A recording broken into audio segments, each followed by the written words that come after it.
Vipi? Imekuwaje mpaka muda huu bado sijapata ratiba kamili ya kutoa kafara? Ndio maana nimeitisha kikao cha ghafla mpaka muda huu nimefika mimi mwenyewe na sijaona mtu yeyote. Kuna shida gani?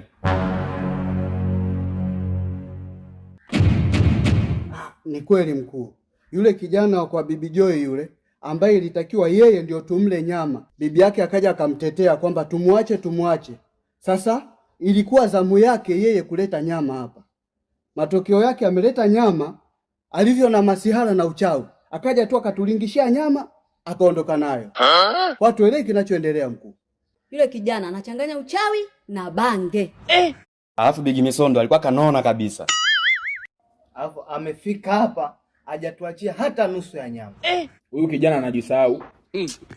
Ajui kwamba yeye uchawi sio kwake, ulikuwa na bibi yake naenda waredisishwa. Hello.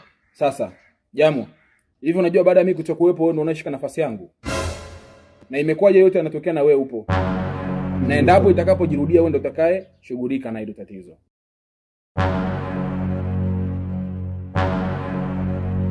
Jamo, mimi naona ni bora tuachane kwa sababu kuna vitu ambavyo vinaendelea mimi sivielewi. Kila ngishika namba zako zinapotea.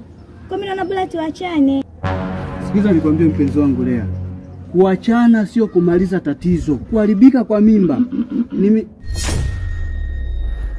Afu mjinga umeamua kunifuatilia mpaka huku. Unanitafuta nini lakini wewe? Kuna nini? Yaani una cha kufanya.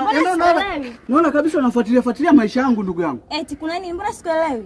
Unaongea na nani? Kuna muda tu najikutaga naongea peke yangu. Kwa hiyo usihofu. Ni sehemu tu ya maisha. Kwa ndo kama hivyo nilivyokushauri. Wewe usidanganye mtoto wa watu, mwambie ukweli kwamba watoto tunawalaga kilingeni usiku na Bigi Misondo kiongozi wetu. Hivi yeye una akili timamu kweli wewe? Unanifuatilia nini lakini? Hivi unaleta habari za kilingeni unaleta mpaka hapa, si ndio? Ngoja kufanya mambo yako. Acha kufuatilia maisha yangu.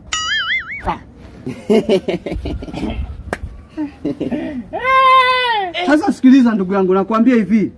Yaani wewe siku si nyingi ukiendekeza akili mbovu za huyu tutakula nyama yako muda si mrefu. Hebu acha ujinga. Wewe sikiliza, sisi ndo wachawi vijana, damu zinachemka. Yaani hatuwezi kuloga, tunaloga mchana na usiku. Unaongopa? Wewe kazi unayo mchawi mzee. Achana nao mpenzi wangu, maana naona hapa nje sielewi. Hem, twende ndani. Toka huko. Tungo. Hebu ondokeni bwana. Acha lombaya. Acha ukumbavu bwana. Fanyeni mambo yenu. Alafu wewe unakoelekea nyama tunakula sasa hivi. Nakwambia, wewe endekeza kufuata akili za huyu mpumbavu. Baba Tungo.